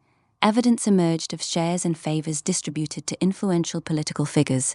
The scandal spread through the British establishment. Some South Sea directors had their estates confiscated to compensate victims. The government struggled to stabilise the financial system. And among the people who lost money was one of the most famous minds in European history, Isaac Newton. Newton had already transformed science through his work on motion, gravity, mathematics, and optics. He was also an experienced investor. Early in the South Sea boom, Newton bought shares. Then he sold them at a substantial profit. It should have ended there. But the price kept rising. He watched other investors become richer. Eventually, Newton bought back into the market at a much higher price. Then the bubble burst. His losses were severe. A remark later attributed to him captures the lesson perfectly. He could calculate the motions of heavenly bodies, but not the madness of people. Whether he used those exact words is uncertain. The story survived because it felt true. The man who could describe the movement of planets could not reliably predict a crowd. Across the channel, John Law was discovering the same thing. France's Mississippi system had reached its own extraordinary peak. The supply of paper money had expanded, share prices had soared, but confidence was beginning to weaken. Some investors wanted to convert their paper wealth into gold and silver. That created a serious problem. There was far more paper circulating than there was metal available to redeem it. Law's system depended upon people continuing to trust the notes. If everyone demanded coin at once, the system could not satisfy them. Authorities attempted to discourage the use and possession of large quantities of precious metal. Rules changed, values were adjusted, new decrees appeared. Instead of reassuring the public, the constant changes created more anxiety. People began asking the question that every paper money system ultimately depends upon. What is this note actually worth? Crowds gathered, confidence deteriorated, the share price fell, the Mississippi dream began collapsing. John Law, once celebrated as the financial genius who would rescue France, became a target of public fury. By the end of 1720, his political power had evaporated. He fled France. Again. The man who had once escaped a British prison now left another country behind him, his grand experiment in ruins. The Mississippi bubble and the South Sea bubble were not identical. Their structures were different, their governments were different, their companies were different, but they shared a powerful psychological pattern. A plausible idea appeared. The idea attracted investment. Early investors made money. Their success attracted attention. Attention created demand. Demand pushed prices upward. Rising prices seemed to prove that the idea had been correct all along. Then the price itself became the argument for buying. And eventually, someone asked whether the thing being purchased was really worth what everyone had agreed to pay for it. That question changed everything. There is a temptation to look back at the investors of 1720 and laugh. How could they have believed it? How could intelligent people place fortunes into companies they barely understood? How could Isaac Newton be drawn back into a market he had already left profitably? But that reaction misses something important. The people of 1720 were not foolish because they lived 300 years ago. They were human. They watched neighbors become rich. They feared being left behind. They convinced themselves that a new technology of finance had changed the old rules. They borrowed because rising prices made borrowing appear safe. They mistook recent success for evidence of future success. They listened to confident people who had incentives to keep confidence high. And when doubt finally appeared, many discovered that everyone wanted the same thing at once: the exit. The great bubbles of 1720 revealed something about the new financial world Europe was building. Credit could create extraordinary growth. It could allow governments to fund wars. It could finance ships. It could support trade across oceans. It could spread risk. It could turn future income into money available today. But credit was built on trust, and trust could be fragile. A pirate ship needed timber, canvas, rope, cannon, powder, and men. A financial system needed something less visible: belief. Without it, even the grandest structure could begin to collapse. The bubbles burst. Fortunes vanished. John Law fled France. South Sea investors stared at share certificates that had once seemed like tickets to extraordinary wealth and now represented painful losses. It would be easy to imagine that the entire Atlantic system had somehow failed. It had not. The financial mania of 1720 collapsed. The Atlantic economy kept moving. Ships continued leaving Bristol, London, Liverpool, Amsterdam, Bordeaux, Lisbon, Cadiz, and dozens of smaller ports. They crossed the same waters, followed the same winds, entered the same harbours, loaded the same commodities. The crews still climbed the rigging, the bells still marked the watches, the sails still filled with Atlantic wind. And each year, more goods and more money moved through the system. The bubbles had revealed the dangers of the new financial world, but they had not stopped its growth. In Britain, the government worked to restore confidence after the South Sea disaster. The crisis could have caused much deeper damage. The national debt was enormous. The South Sea Company was entangled with government finance. Politicians had been implicated. Thousands of investors were furious. Yet the British financial system survived. One of the central figures in the recovery was Robert Walpole. Walpole was an experienced politician with a talent for navigating both Parliament and finance. In the aftermath of the collapse, he helped arrange a restructuring of the South Sea Company's obligations. Some of the company's financial responsibilities were transferred. Government credit was stabilized. The political damage was contained. Walpole's role in managing the crisis helped elevate him to a position of extraordinary influence. He would eventually become the dominant figure in British government for more than 2 decades. Later generations would often describe him as Britain's first Prime Minister, though the office itself was still developing and would not have been understood in quite the modern sense. What mattered in the early 1720s was that Britain had survived the shock. The South Sea bubble had exposed corruption, greed, leverage, and irrational speculation, but it had also demonstrated something else. Britain's system of public credit was becoming remarkably resilient. The government could borrow enormous sums, investors could trade government debt, financial institutions could absorb shocks, Parliament could investigate scandals, assets could be reorganized, losses could be distributed, and after the panic passed, lending could begin again. This mattered far beyond London.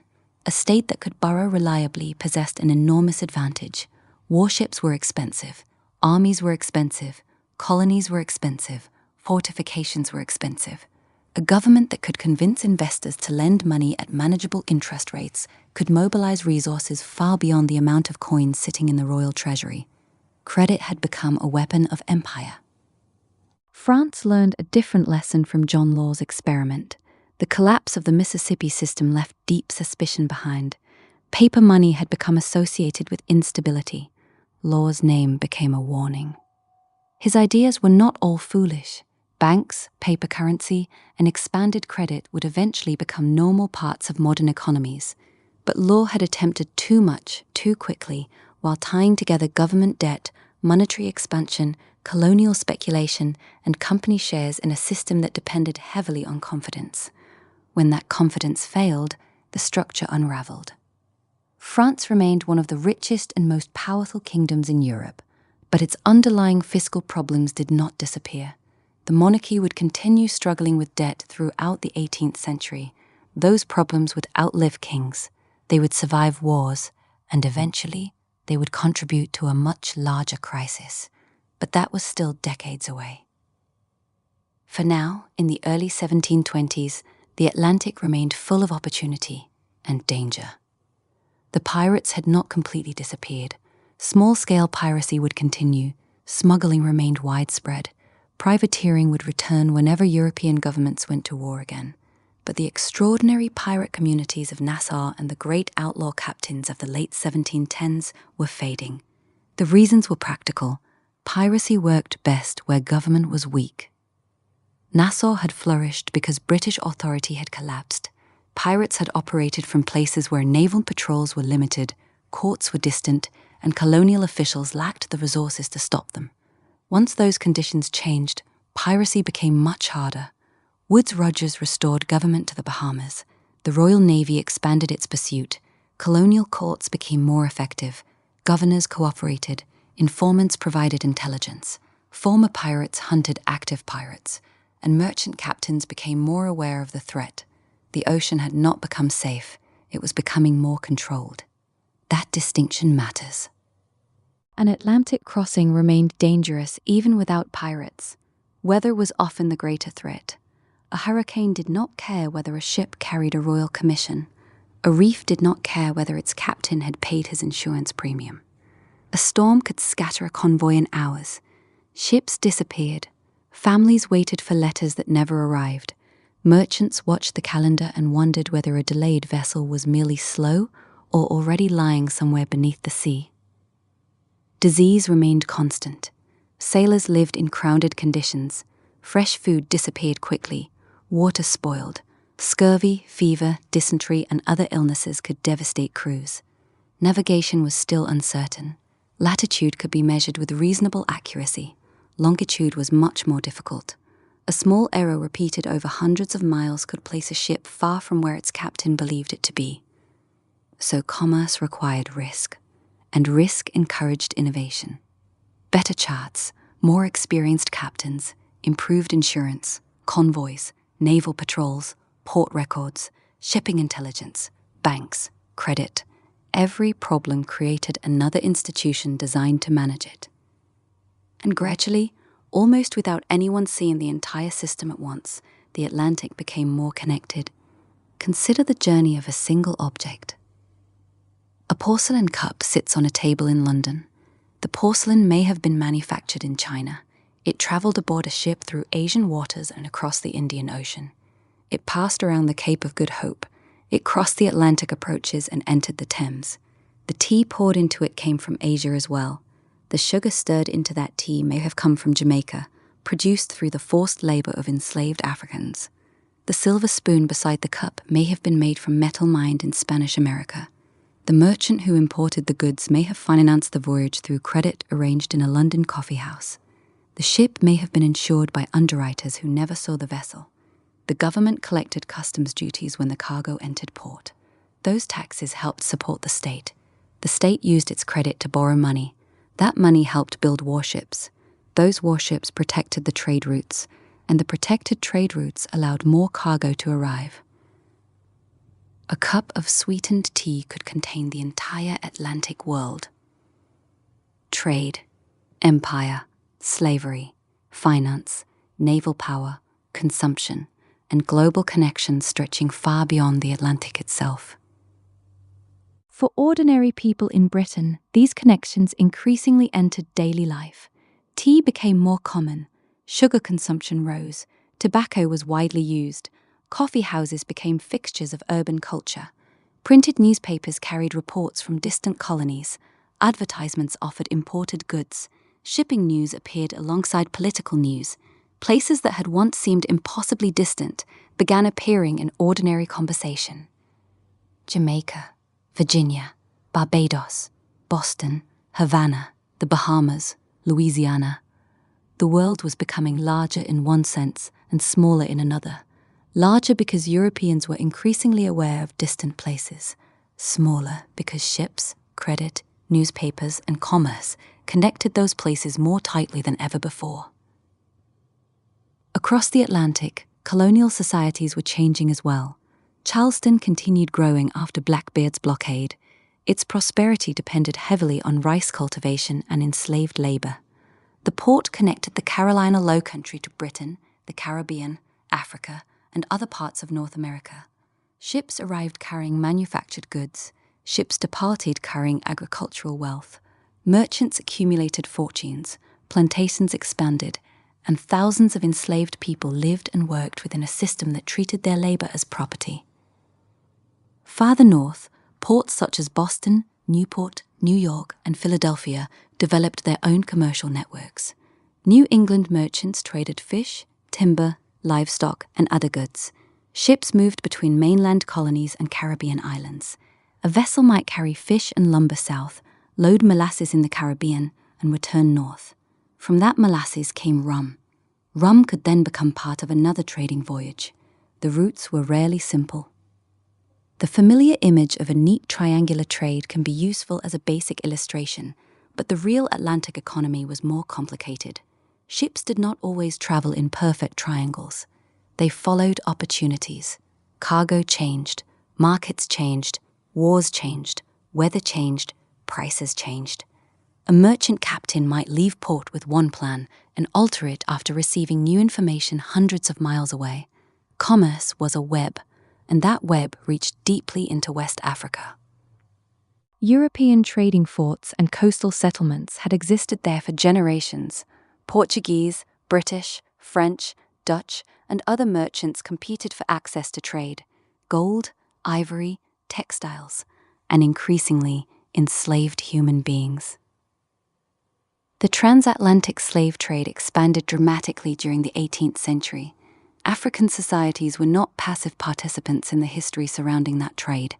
They possessed their own states, political rivalries, commercial systems, armies, and diplomatic relationships. Some African rulers and merchants participated in the capture and sale of people. Others resisted. Wars and political instability could feed the trade. European demand intensified it, and the consequences spread across generations. For the captives forced aboard European ships, the Atlantic was not a highway of opportunity. It was a boundary between one life and another. Families were separated, names were changed, languages collided, cultures were carried across the ocean under conditions of unimaginable coercion. And yet, those cultures survived. African traditions shaped music, food, language, religion, agriculture, and community life throughout the Americas. The Atlantic world was not simply European civilization expanding westward. It was something new being created through the movement and forced movement of peoples from Europe, Africa, and the Americas. The early 18th century stood near the beginning of an enormous transformation. The population of Britain's mainland North American colonies was growing. European settlement was pushing farther inland. Indigenous nations responded through diplomacy, trade, alliance, resistance, and war. No European map could erase the fact that much of North America remained controlled by native peoples. The great European empires claimed enormous territories with lines of ink. Reality on the ground was different. French influence extended through networks of forts, missions, settlements, and alliances connected by rivers and lakes. British colonies clustered more densely along the Atlantic coast. Spain remained entrenched in Florida, the Caribbean, Mexico, and across a vast American empire. Between and around them lived indigenous nations with their own interests. The continent was not an empty board on which European empires moved pieces. It was a crowded political world. The Haudenosaunee Confederacy, often called the Iroquois Confederacy by Europeans, remained a major diplomatic and military power in the Northeast. Native nations throughout the Great Lakes region controlled trade routes and shaped imperial competition. In the Southeast, powerful peoples including the Creek, Cherokee, Choctaw, and Chickasaw negotiated with European colonies while protecting their own interests. Alliances shifted. Trade relationships changed. Weapons moved. Rum moved. Deerskins moved. Information moved. The same Atlantic economy that connected London to Jamaica also reached far into the North American interior. A musket manufactured in Europe could travel across the ocean, enter a colonial port, move hundreds of miles inland through traders, and become part of a political relationship between peoples who might never see the city where it had been made. The Atlantic system was becoming enormous. But perhaps the clearest sign of the change could still be found at sea. Return to a merchant vessel in the early 1720s. The ship leaves London. Its owners have divided their risk. Insurance has been arranged. Credit has financed part of the cargo. Customs documents have been prepared. The captain carries charts. The crew knows the route. Naval patrols are more common than they were only a few years earlier. The pirate threat has not vanished, but the odds are improving. The vessel sails down the Thames, past warehouses, past shipyards, past smaller boats moving goods between the city and the river. The water widens, the coastline falls behind, then comes the Channel, and beyond it, the Atlantic.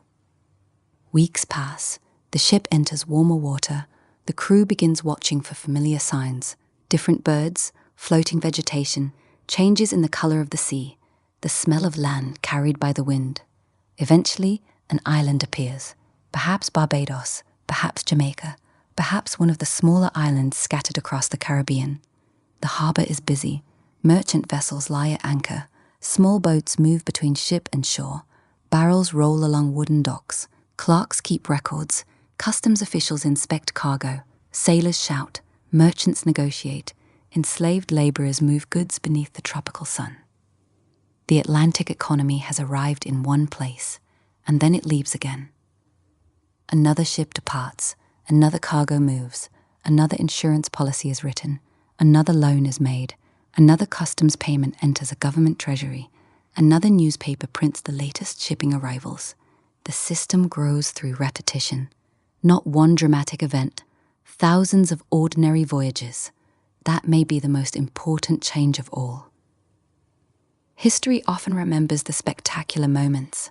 Blackbeard standing beneath smoke, a pirate flag rising above a captured ship, crowds filling the Rue Quincampoix, South Sea shares approaching £1,000, John Law fleeing France.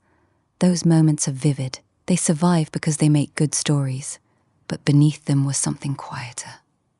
The steady construction of systems, ports, banks, insurance markets, navies, trading companies, credit networks, colonial governments, plantations, shipping routes, courts, newspapers, all of them slowly binding distant parts of the world together.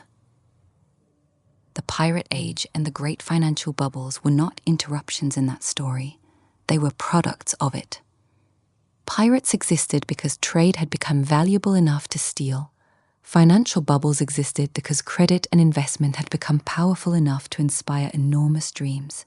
And governments suppressed pirates and stabilized markets because they had too much invested in the new commercial order to allow either one to destroy it. The Atlantic was changing, and the people living through that change could not yet know where it would lead. By 1721, the Atlantic world looked different than it had only a few years earlier. The changes were not always visible from the deck of a ship. The ocean itself remained the same vast expanse of moving water. Trade winds still carried vessels westward. The Gulf Stream still swept warm water north along the American coast. Storms still formed beyond the horizon. Sailors still climbed rigging in darkness. Wood still creaked. Canvas still snapped in sudden gusts. and the stars above the Atlantic looked much as they had for centuries. But the human world moving across that ocean had changed. Only a few years earlier, Nassau had been filled with pirates. Men such as Benjamin Hornigold, Charles Vane, and Edward Teach had sailed openly from the Bahamas. Blackbeard had commanded Queen Anne's Revenge and brought the commerce of Charleston to a temporary halt. Pirate crews had elected captains, divided prizes, written their own rules, and created communities beyond the easy reach of imperial authority. For a brief moment, they had occupied the spaces between empires. Then the empires closed those spaces, governors returned, fortifications were rebuilt, pardons were offered, courts were established, warships arrived, pirates were hunted. Some surrendered, some changed sides, some went to the gallows, some died fighting. The pirate republic faded almost as quickly as it had appeared. Yet the pirates left behind something larger than their actual historical importance might suggest. They became legends. Even in their own time, stories about pirates traveled quickly. Newspapers printed accounts of captures and executions. Pamphlets described their crimes. Sailors repeated stories in taverns. Details were exaggerated. Names became larger than life. And within a few years, the line between history and mythology had already begun to blur. Blackbeard was especially suited to legend because he had deliberately constructed one around himself. The beard, the pistols, the smoke, the terrifying appearance. He had understood that reputation could be useful. A frightened merchant captain might surrender before a battle began. The legend could capture the ship before the pirate did. After his death, that same legend escaped his control. Blackbeard became more than Edward Teach. He became an image, the pirate captain.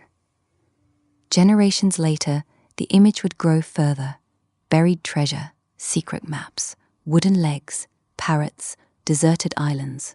Much of what modern culture imagines when it hears the word pirate would be assembled gradually from history, fiction, theatre, illustration, and folklore. The real pirate world was less romantic. It smelled of sweat, tar, damp wood, smoke, spoiled food, and unwashed bodies. It was filled with disease.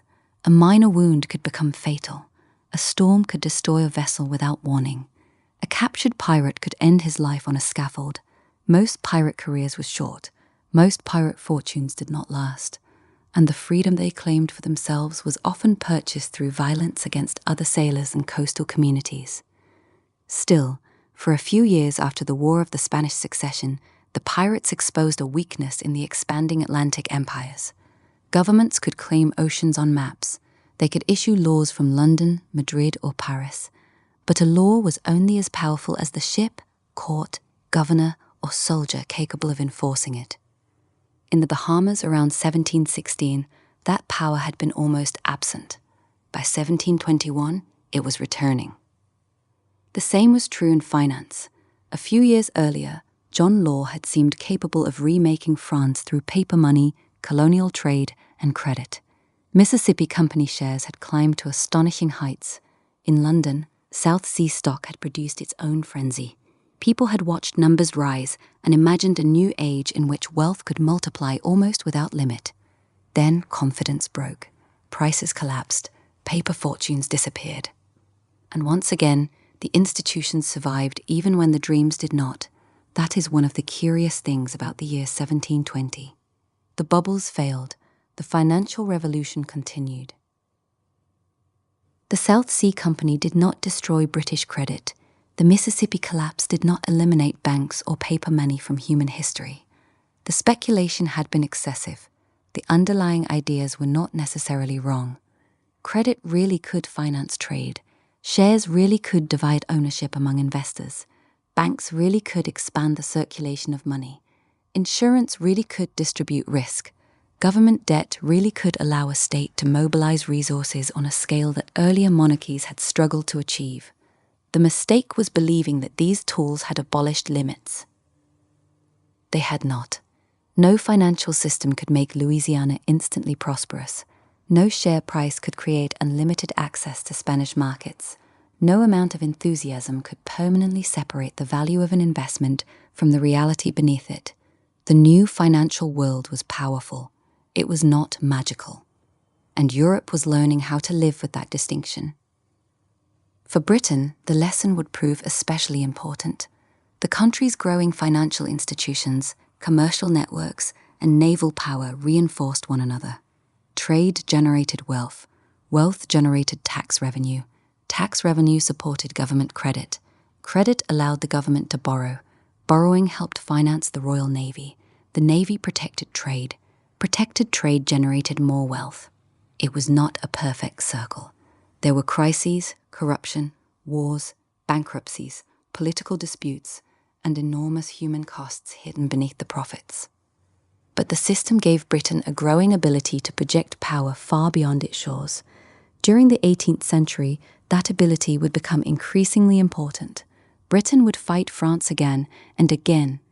Their rivalry would stretch across Europe, North America, the Caribbean, Africa, India, and the world's oceans. Many of those future conflicts would depend not only on who possessed the better generals or larger armies, they would depend on who could borrow money, who could build ships, who could insure cargo, who could keep merchants trading during wartime, who could persuade investors that loans made today would still be honored decades later.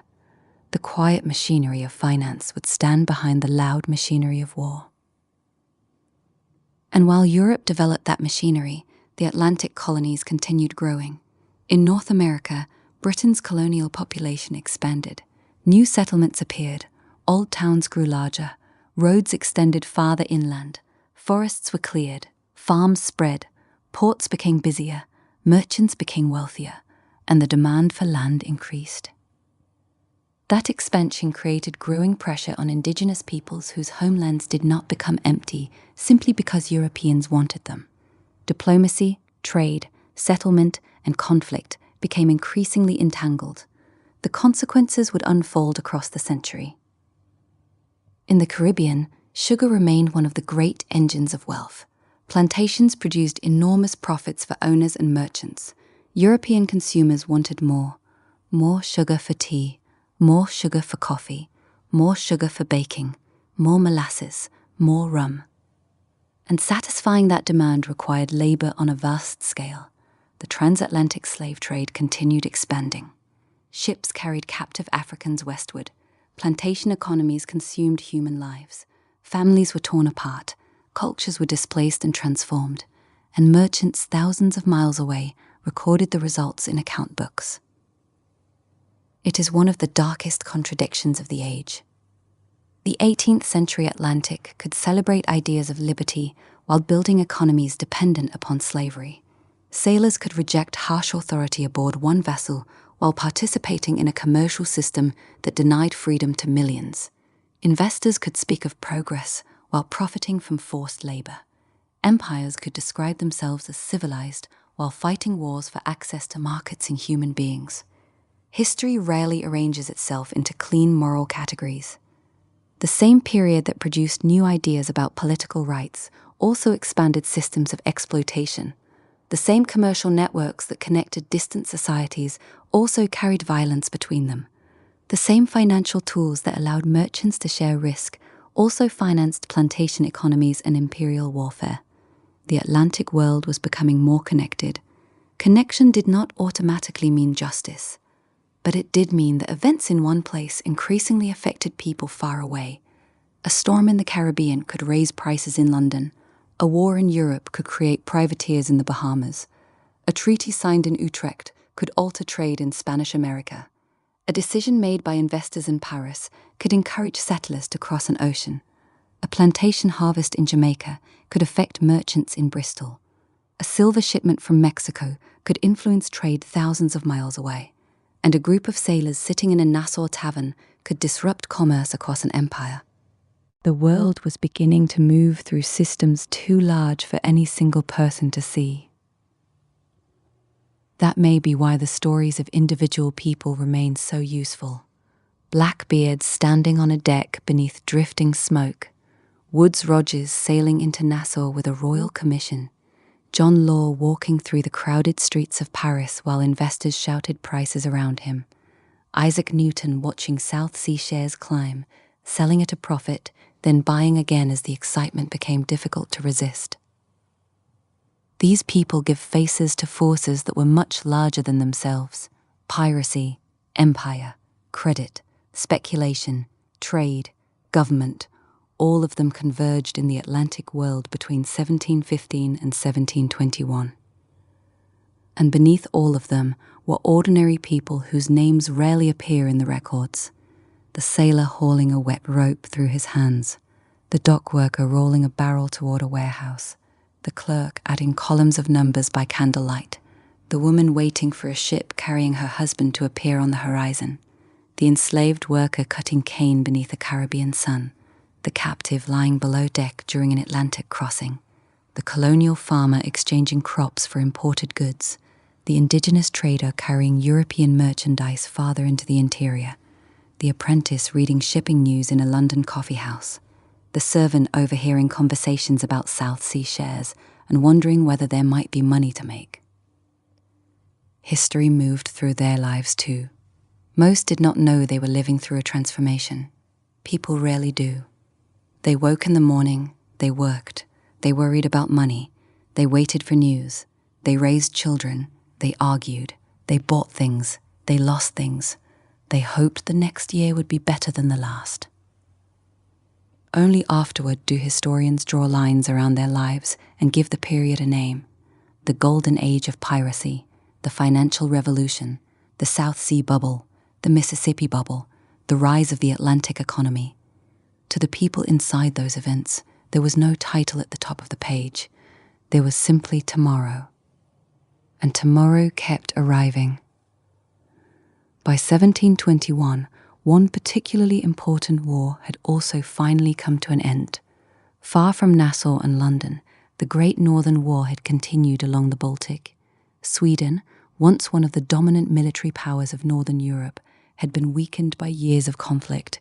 Russia, under Peter the Great, had emerged stronger. In 1721, the Treaty of Nystad formally ended the war between Russia and Sweden. Russia gained important Baltic territories.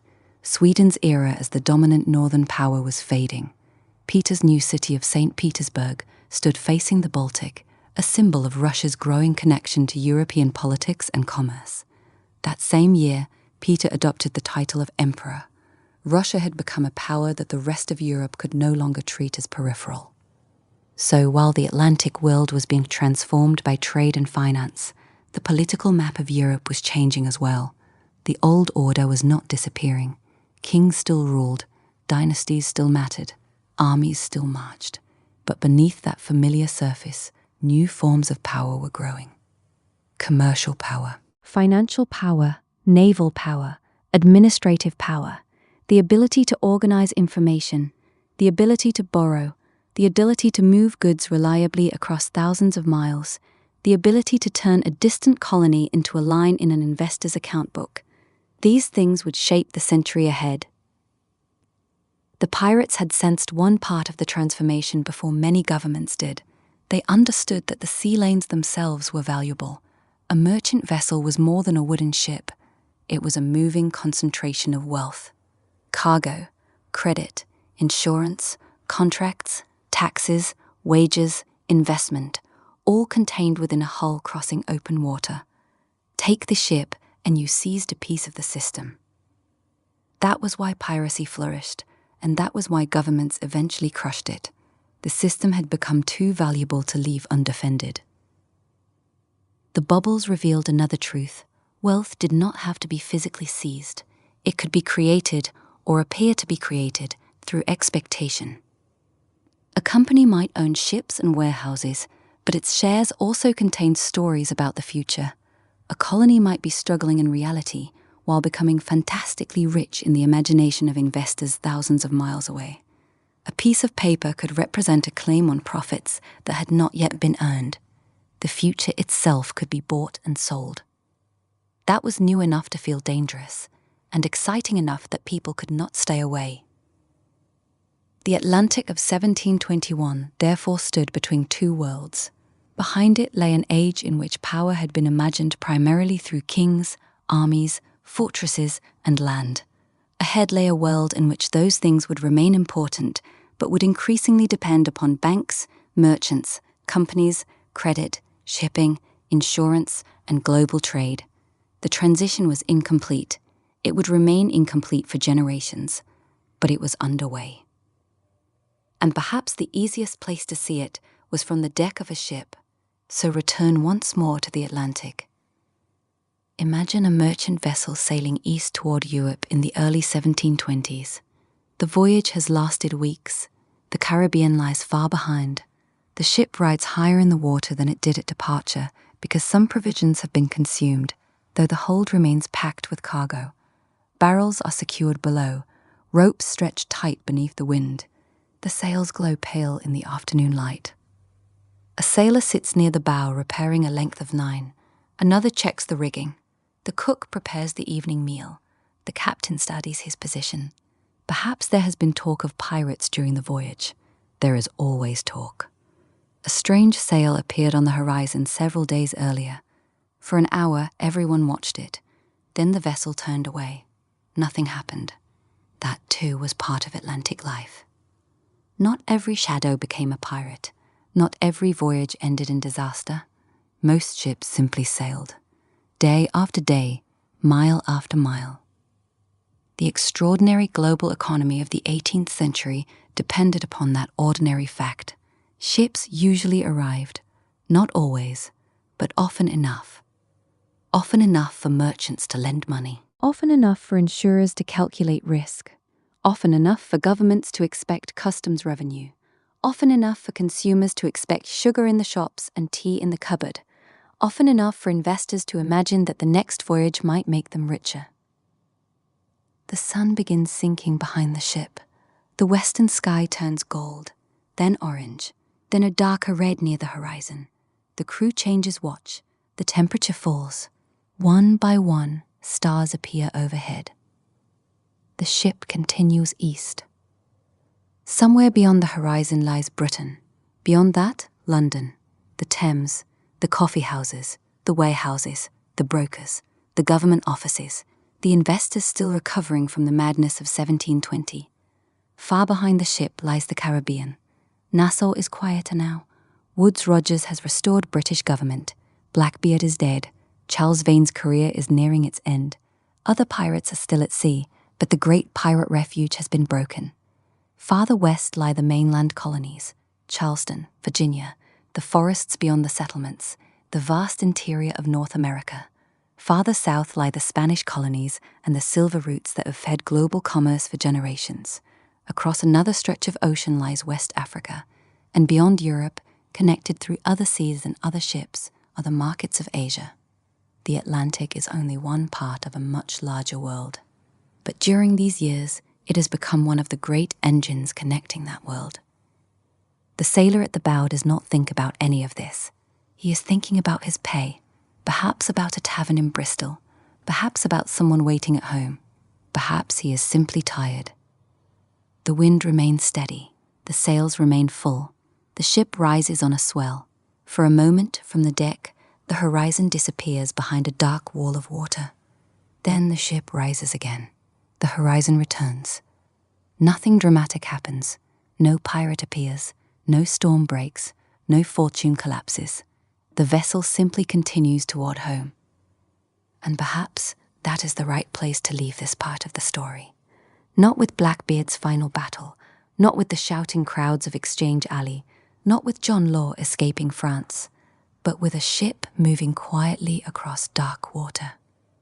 Because beneath the spectacular stories, that steady movement was what mattered most. The cargo kept moving, the money kept moving, people kept moving, ideas moved with them, empires followed. The Atlantic world continued to tighten its connections, voyage by voyage, year by year, and as the lights of one era faded behind it, another was already appearing beyond the horizon. For now, the sea is quiet. The watch has changed, the deck has settled, and the ship sails on.